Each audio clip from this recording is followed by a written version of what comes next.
Hello and welcome back. Today I wanted to talk to you a little bit about weight loss over 40, which is so easy and just so fun.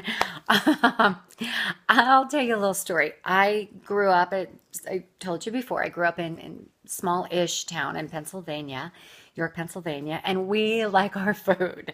It's all about the baked goods and not, I mean, I guess a little bit of the deep fried food too, but a lot of baked goods and a lot of sugar. And believe it or not, I still managed to stay thin most of my life.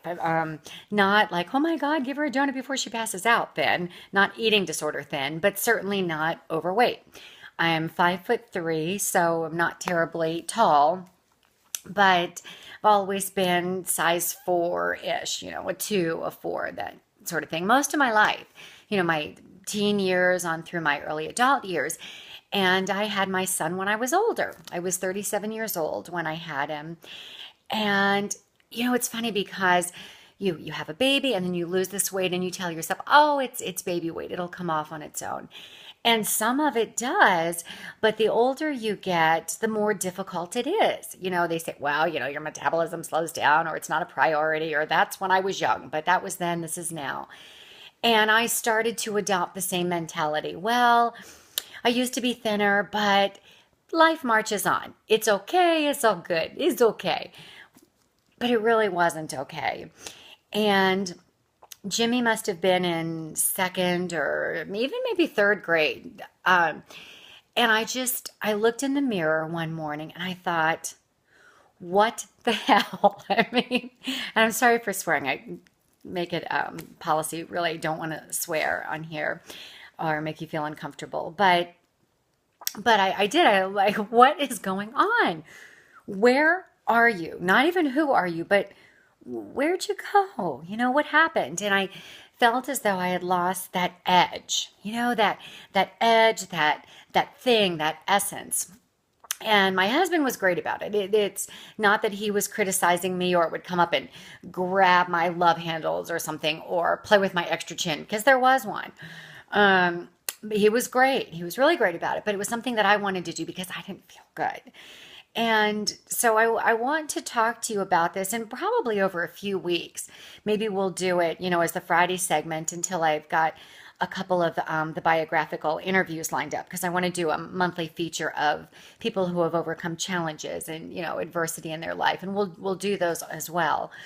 But I wanted to talk to you about that. And, I'm thin-ish now. I'm, size 4. I'm not skinny, but I'm not overweight. But I feel good. I feel as though I've recaptured that essence, that spark.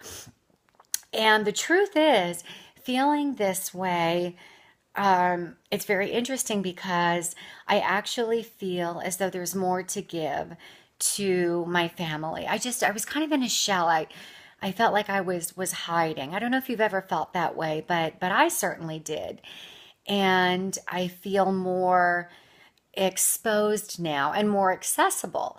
And that certainly applies and permeates, various areas and relationships in my life. And, it had a lot to do with it. So the weight loss was, excessive eating. It was not losing the baby weight. It was, being over 40 and all of these things. But really, at the end of the day, there was more to it than that.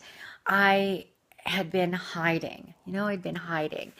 And it was time to re-engage and just step up and be present in my own life so that I could be there for the others around me. My son certainly deserved that, and my husband deserved someone who wasn't anywhere but here, put it that way. So I'll talk about the steps and, a little bit about that journey. And fortunately, at that time, I had just reconnected with a friend of mine that I hadn't seen in many, many years. And so we would email regularly because they're back east.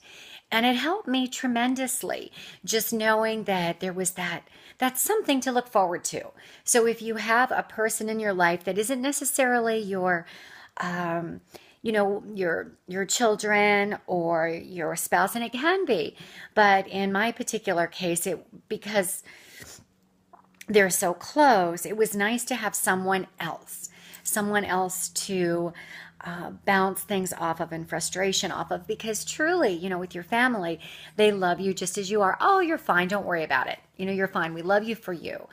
And that's wonderful to have that, and it's appreciated, but it doesn't necessarily give you that fuel you need to propel you to that, the next level and pursuing the things that deep inside you really need to be doing, those changes that need to be made. So fortunately, I had a muse at that time, and off and on through the years, he's certainly been that repeatedly, and it helped me.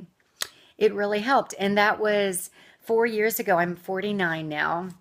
I make no big secret about that. But I'm 49 and I feel pretty good. I don't look 24, but I'm not 24. And so my goal was to just be the best version at this point in life that I could be. And if you're not curious about that, then great, then skip the segment. Don't worry about it. And, please don't think that will be the vanguard or the launching pad for all of our segments. It's not, but it's just one topic and something that people have asked about. So, I wanted to talk a little bit about it and the specific steps and the things that I did. And, it's so much more than, oh, just eat steamed broccoli. Oh, okay. Thank you. All right. I'll just go lose 50 pounds now. Thanks a lot. It's more than that. And it's not about counting calories. I mean, yes, that's, part of it. And it's not just about exercise, although yes, you need to exercise, but it's here. It's here and it's here. And if there's not a connection there, regardless of the physical exertion and activity, or, shopping the perimeter of the grocery store that they tell you to do. All good things. But if there's not a mind-spirit connection, and I'm really big on that, and it's not like a New Age California thing. It's a fact.